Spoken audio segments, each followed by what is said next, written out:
Seguramente ya escuchaste hablar de los datos móviles. Quizás lo asocies con el internet y la capacidad que tienes de navegar desde tu dispositivo móvil. Pero, ¿por qué no le llamamos datos al Wi-Fi también? Porque también puedes navegar en internet con Wi-Fi, ¿no?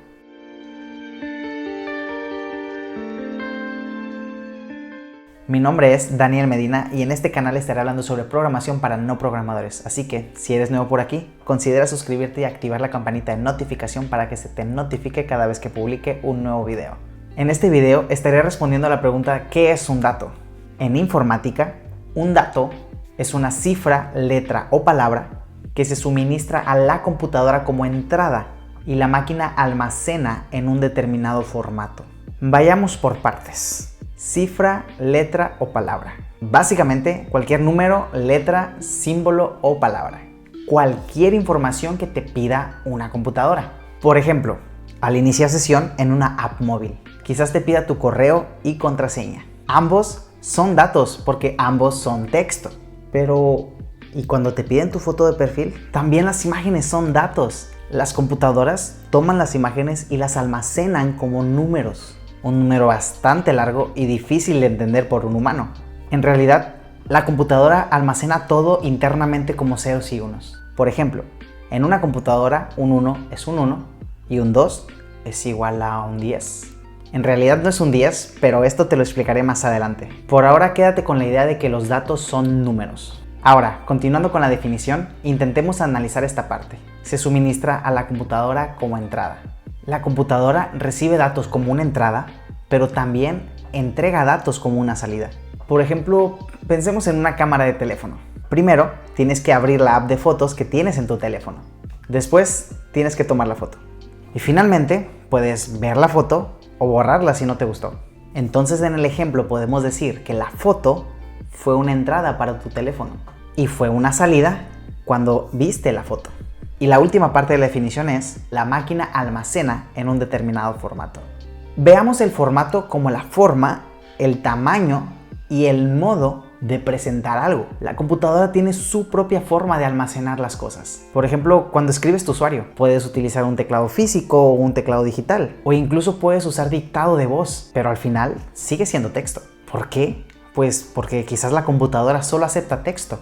No acepta tu voz como usuario y contraseña. Ahora, en este punto del video es en donde se empiezan a complicar las cosas. Así que tómatelo con calma y si necesitas repetir las veces que sea necesario, te invito a que lo hagas, no hay ningún problema. Porque aun cuando tú puedas escribir texto en tu computadora, no significa que la computadora lo vaya a almacenar exactamente como texto. Porque la computadora no entiende el texto como nosotros lo entendemos. Las computadoras solo lo entienden a través del sistema binario. Entonces, ¿qué es lo que la computadora entiende? Para que podamos comprenderlo, necesitamos aprender el sistema binario. ¿Pero qué es el sistema binario? Empecemos por el sistema decimal. Se llama decimal porque solo utilizamos 10 dígitos. 0, 1, 2, 3, 4, 5, 6, 7, 8 y 9.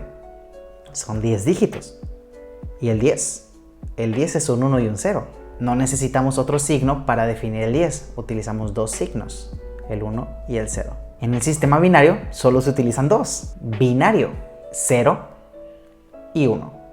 El sistema binario nació en la época en la que las computadoras eran enormes máquinas eléctricas. Antes, programar era conectar y desconectar cables. Un cable conectado representaba corriente y el cable desconectado representaba la ausencia de corriente.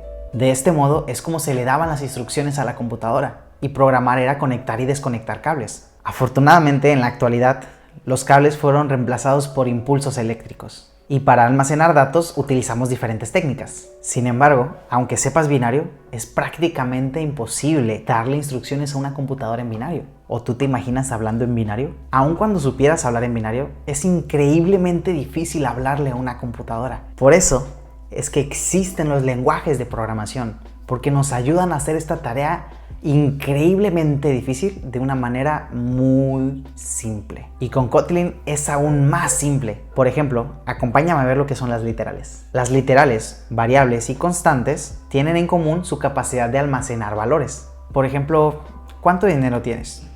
Y no me refiero a que lo escribas en los comentarios. Simplemente trata de recordar cuánto dinero tienes en el banco. El dinero en tu cuenta de banco es variable. No siempre tienes el mismo dinero.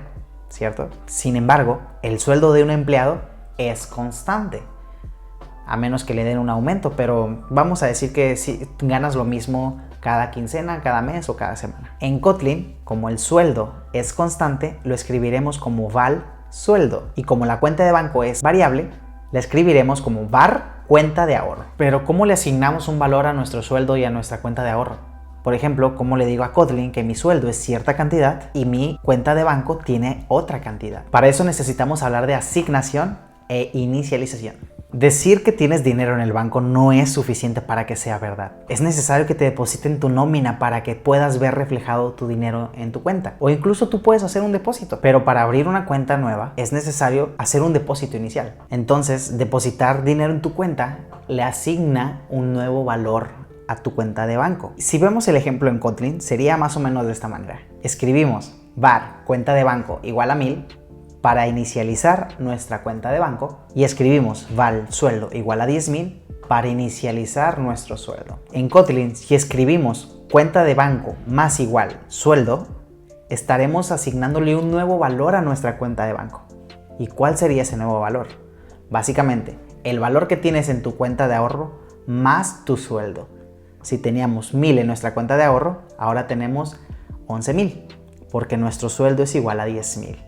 1000 más 10,000 da 11,000. Y si queremos imprimir el valor que tenemos en nuestra cuenta de banco, podemos escribir print ln entre paréntesis nuestra variable cuenta de banco. Te invito a que tú pruebes el código que te acabo de mostrar en el área de juegos oficial de Kotlin. Ya que lo hayas probado, quiero explicarte lo que son los tipos de datos. Porque sí, hay muchos tipos. Ya habíamos dicho que la computadora acepta cifras, letras, números, etc. Estos formatos son almacenados en la computadora como ceros y unos. Pero afortunadamente los lenguajes de programación utilizan formatos similares a los que nosotros usamos en la vida real. Entonces veamos los tipos de datos que Kotlin utiliza en su lenguaje. Antes de avanzar, quiero decir que en Kotlin todo es un objeto. Lo que quiero decir es que cualquier dato puede tener funciones y características. Sin embargo, Kotlin maneja algunos tipos de datos básicos que son utilizados para representar las cifras, los números y las letras del mundo real. Entonces, ¿cómo se representa un número en Kotlin?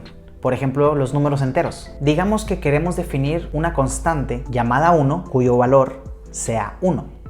Escribimos en Kotlin val 1 igual a 1. Ese 1 es un número entero.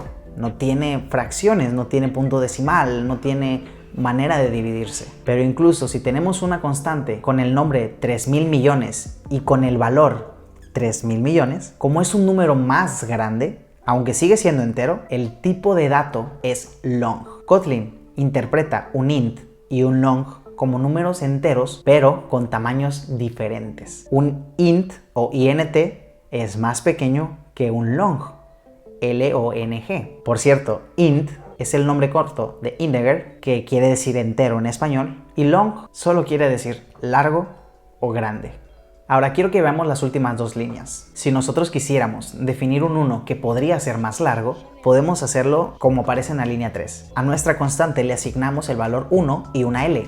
Esa L se utiliza para decir que nuestro 1 es un long. Y finalmente, quiero que veas cómo antes de asignar un valor en la última línea, yo estoy escribiendo la palabra byte. B-Y-T-E. Lo único que estoy diciendo es que mi constante llamada un byte es un byte. Tengo el nombre de mi constante, 2 puntos, y luego le asigno el valor a mi constante. ¿Y cómo podemos definir en Kotlin los números con punto decimal? A estos números les llamamos números con punto flotante o números reales. Si quieres utilizar números reales en Kotlin, puedes utilizar los tipos de datos float o double. Float y double son diferentes, pero no voy a explicar la diferencia en este video.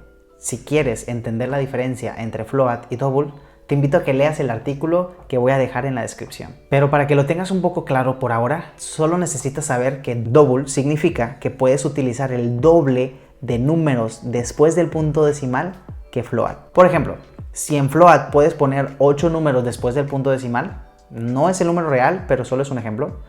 Digamos que entonces en double puedes poner hasta 16 números después del punto decimal. Y si tú necesitas usar estos números en Kotlin, puedes usar estos tipos de datos. Por ejemplo, la constante del valor de pi. Como pi tiene muchos números después del punto decimal, podemos utilizar un double. Por el ejemplo no quise poner muchísimos, solo 3.14, pero espero que te quede la idea. También podríamos definir nuestra constante llamada 1 como un double, pero si le agregamos un 1, que es un número entero, nos va a marcar un error. Es importante que utilices el punto decimal para que Kotlin reconozca que es el mismo tipo de dato. No puedes almacenar un entero dentro de una constante que es un double, porque son diferentes. Entonces no puedo usar el número 1. Sí, pero puedes hacerlo como en la última línea que te estoy dejando en el ejemplo. Simplemente escribiendo val, el nombre de tu constante, y el valor 1.0, te va a dar una constante con un valor de 1, pero que es un double. No es un entero porque tiene punto decimal.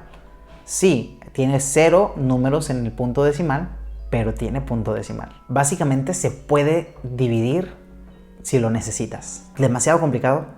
Sí, a veces hablar de números es muy difícil, pero hablemos de un tipo de dato muchísimo más fácil de entender. Los booleanos. Y no tiene nada que ver con boolean, ¿ok? Booleanos es otra cosa. En Kotlin, el tipo de dato boolean representa los objetos booleanos. Básicamente son objetos que pueden tener dos valores, verdadero o falso. En inglés, true or false. Si nosotros tenemos una constante llamada verdadero, lo podemos definir de la siguiente manera. Val, verdadero, boolean igual a true. Si queremos almacenar lo contrario, podemos hacer val, falso, boolean igual a false. Ahora, si tú le vas a asignar un valor, solo puede ser verdadero o falso. Pero, y si todavía no sabes, puedes utilizar el ejemplo en la tercera línea. Escribimos val sin valor, boolean, y agregamos un signo de interrogación para indicar que es posible que esta constante no tenga valor. Después de esto, le asignamos el valor null. Así, no estamos diciendo que es falso o verdadero, estamos diciendo que no tiene valor.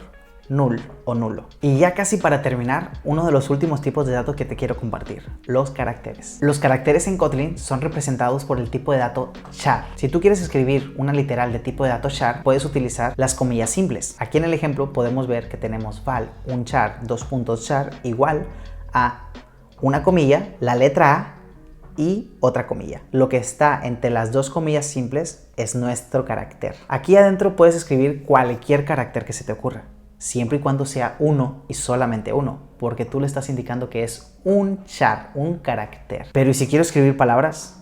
Bueno, pues para eso utilizamos en Kotlin el tipo de dato string o cadena de texto. Por ejemplo, si queremos asignarle un valor a nuestra constante, una cadena de texto, simplemente utilizamos comillas dobles. Y en medio de las comillas dobles podemos escribir todos los caracteres que queramos. Como hay demasiadas combinaciones de caracteres, no te voy a mostrar en este video todas las formas en las que tú puedes escribir texto en Kotlin.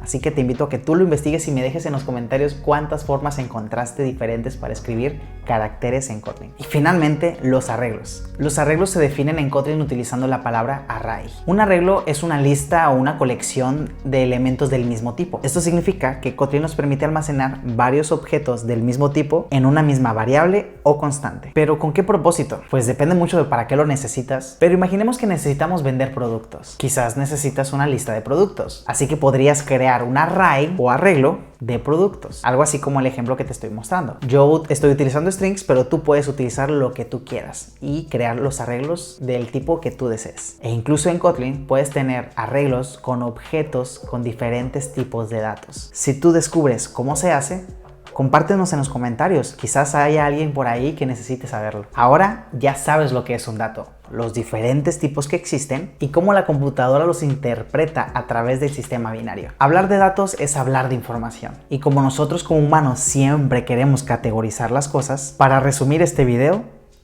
simplemente imagina que los datos son información y los tipos de datos son categorías de información. Si algo no te quedó claro en este video, no te preocupes. Te invito a que lo veas las veces que sea necesario. O déjame tus comentarios y con mucho gusto resolveré tus dudas. Este video es fundamental para continuar con la serie de videos de programación desde cero. Kotlin para no programadores.